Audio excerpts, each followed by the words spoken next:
On a stormy night, Indy lay comfortably in the lap of his owner Todd.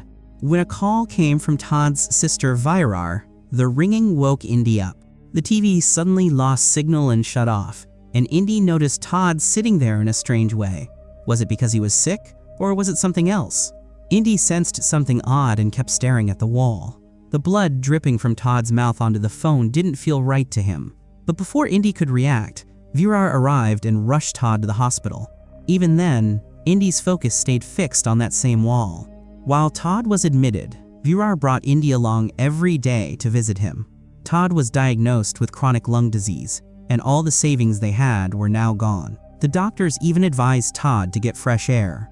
So despite Virar's protests, Todd left their rented apartment in the city and moved to his grandfather's old farmhouse deep inside the woods, property that was legally under Todd's name. 6 generations of his family had lived there. Virar was extremely worried because the house was said to be haunted, and Todd's grandfather had died there. In fact, not just the grandfather, every member of Todd's family had died mysteriously. On a rainy night, while Todd was unlocking the gate of the property, Indy saw a black shadowy figure standing nearby. Todd didn't notice anything, and after opening the gate, he drove into the forest toward the old house.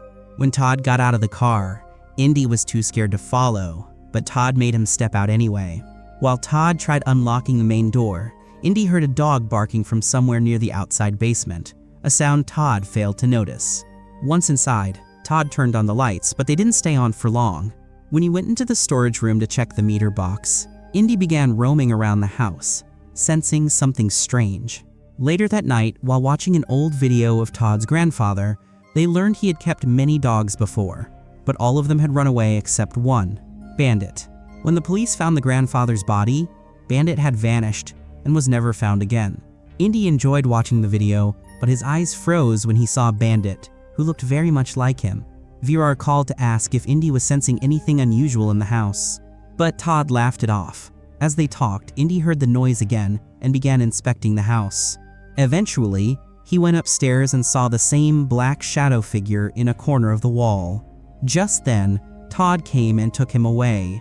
The next morning, Todd took Indy to a cemetery deep in the forest where his ancestors were buried. Indy again spotted the shadowy figure behind him, but soon realized it was just Mr. Downs, Todd's grandfather's old friend and neighbor. Downs warned them that it was fox hunting season, and hunters had set traps all over the woods. Since Indy looked a lot like a fox from afar, Todd must be careful with him. Right beside where they were talking, Indy peeked inside a hollow tree trunk and spotted a skeleton and a pair of glowing eyes in the darkness. Later that night, while returning home with a generator borrowed from Downs, Virar again asked if Indy had sensed anything strange. Todd laughed it off once more. As Todd worked in the garden setting up the generator, the lights made it clear. Indy could clearly see the shadow figure standing there, but a moment later, it vanished. Indy tried to warn Todd, but Todd didn't understand. That night, Todd watched a movie that explained how, since ancient times, dogs have protected humans from both seen and unseen dangers, making them man's best friend. While watching, he fell asleep. Indy then had a nightmare. In the basement, he saw Bandit sitting alone, only to be dragged away by the shadow figure. Indy woke up terrified. Dogs can dream, and that's why they move their bodies unconsciously while sleeping. When Todd woke and tried to comfort Indy, Indy kept pointing toward the basement door. Todd ignored it, but we could see scratch marks on the door, bandits. After breakfast, Todd went to the market, and Indy waited by the window all day. Again, he heard Bandit's voice from the basement. Moments later, Bandit appeared inside the house, signaling Indy to follow him. When Indy followed him upstairs, he saw Bandit lying under the cupboard. After smelling the spot, Indy saw disturbing visions, dark memories of the past. Terrified, Indy turned around only to see the shadow figure coming up the stairs. He hid, but it was just Todd, extremely sick, blood seeping through the bandage on his hand. Todd sat down exhausted and turned on the TV. When Indy tried to cuddle for comfort, Todd pushed him away. That night, Indy stayed under the bed watching over him. The next morning, Indy went alone to the cemetery. He felt something strongly, and it came true. The shadow figure was approaching him. The moment he realized it, he woke up. It had been another dream. On the floor, he saw muddy footprints leading downstairs, where a banging sound echoed. Following it, Indy found Todd banging his head against a door in a possessed state, bleeding. When Indy licked his fingers, Todd regained consciousness. His body was getting worse. Indy kept hearing Bandit's cries from the sinkhole. Why? That evening, another video of Todd's grandfather revealed that 6 generations of Todd's family had died mysteriously in that house. In his final days, the grandfather realized coming back to that house was his biggest mistake. Indy wasn't paying attention to the TV. Todd's condition was deteriorating, his behavior shifting. He was rude to Virar and hadn't looked at Indy once all morning. Suddenly, Indy heard Bandit again.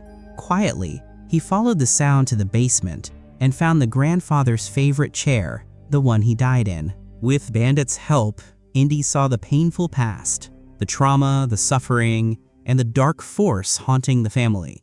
Bandit had watched helplessly as his owner slowly died right before his eyes.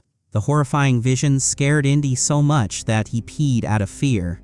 Immediately, the shadowy figure grabbed him from behind and dragged him away. Much later, Todd found Indy covered in mud and rescued him. He was terrified of him. While bathing Indy, Todd suddenly vomited blood all over him. After checkups, Todd learned he had waited too long for treatment. His time was short. Desperate to save himself, he tried all kinds of experiments, but nothing worked. When Indy jumped down from his lap, he saw the shadow figure inside Todd. While doctors blamed his worsening health on physical illness, Indy could feel something else, the eerie force gnawing at Todd like a parasite, consuming him bit by bit. Back home, Todd tried spiritual methods to keep himself together. Indy still sensed the shadow moving inside the house. Every time it appeared, candles would go out. Indy felt helpless. He could see Todd breaking down but couldn't speak to warn him. All he could do was sit in Todd's lap and show affection. That night, Todd fell asleep in pain while Indy stayed awake guarding him. Suddenly, Indy felt someone's presence and followed it to the basement, where a strange light glowed, and Bandit was standing there. Unsure what to do, Indy heard someone whistle for him. In the burst of bright light, he saw Todd lying unconscious. Then Todd approached him while whistling, but that too turned out to be a dream. Suddenly, Todd pulled Indy under the bed. After all this time, Todd had finally realized they were not alone in the house. There was another presence, unseen but constantly around them. Indy could feel it circling them. Then a muddy hand tried to drag Indy away. Scared, Indy mistakenly bit Todd's hand. Todd, angry and hurt, pushed Indy away, exactly what the shadowy presence had been waiting for. Even though Indy finally realizes his mistake, it's already too late. By then, Todd is completely possessed. When Indy tries to save him, the door suddenly slams shut. He desperately tries to get to the other side of the room but finds no way in. So he jumps out the window and runs through the woods to get help from the neighbor's house. But because the forest is filled with traps, he never gets the chance. Slowly, he gets caught in one of the traps and collapses to the ground, only to see the possessed Todd approaching him. Todd drags him to the garden doghouse and ties him up. Indy is stunned. It's like he's seeing a completely different Todd.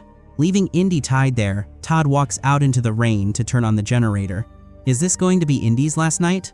Even if he wants to fight back, he can't. He feels completely helpless, just like Bandit once did.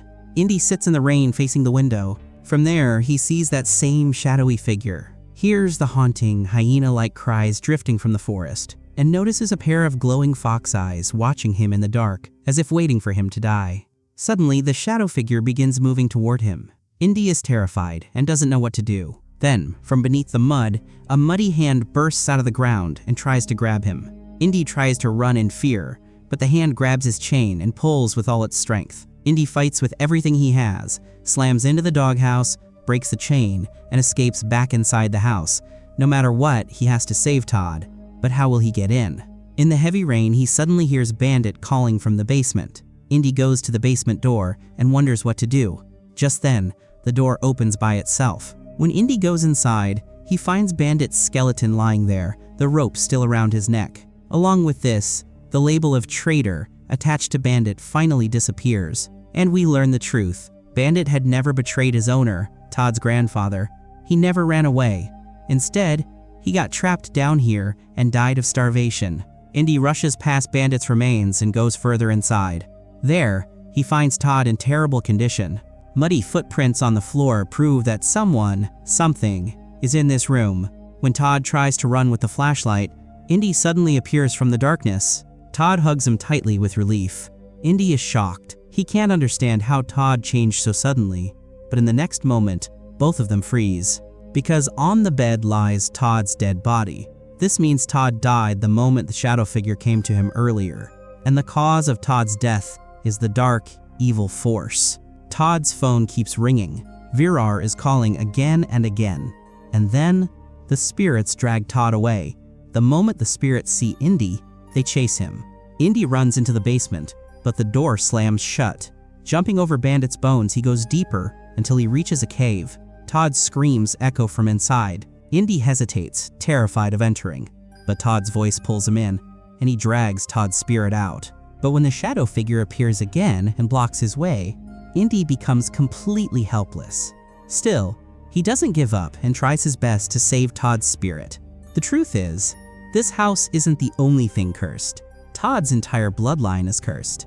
Just before the evil force can fully claim him, Todd looks at Indy one last time and says, "You're a good boy, but you can't save me. Go back." At that moment, the evil force tricks him. It tells Indy to stay here forever. And with that, Todd's story ends. Indy stands there helpless, having lost his owner. The basement door remains shut for the night.